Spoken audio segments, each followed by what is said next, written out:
Hi, I'm Derek, and today we'll be discussing how product manufacturing information can be related to a 3D model with SOLIDWORKS MBD.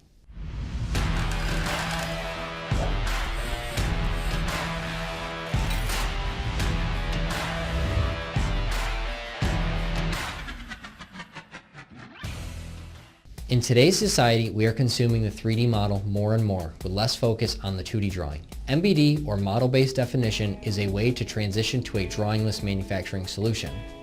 MBD captures product and manufacturing information, otherwise known as PMI, directly within the model and exports view information to a 3D PDF to take place of a drawing.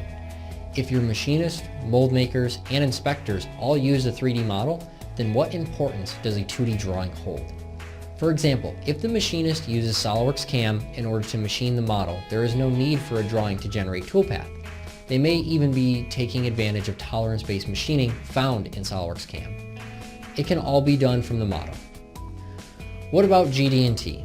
Well, that's a good question. If the machinist only needs GD&T, then the drawing needs to be significantly less complex, and that is where MBD takes over. MBD leverages the DIM expert to generate the GD&T into annotation views.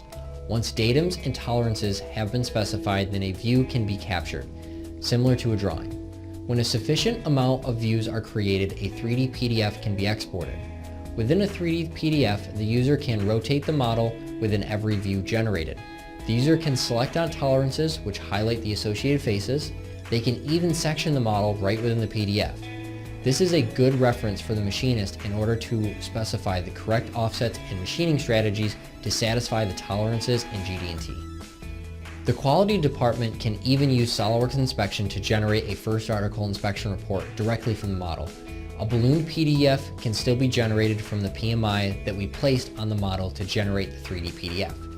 Inspectors actually prefer the 3D PDF because they can clearly determine which faces each tolerance is associated with instead of trying to comprehend a 2D drawing. If you are currently working in 3D, then why spend all the time generating a 2D drawing when you can quickly create a 3D PDF? I appreciate you taking the time to check out this video, and if you'd like to know more about SOLIDWORKS MBD, please reach out to your local CADimensions sales representative. Have a great day.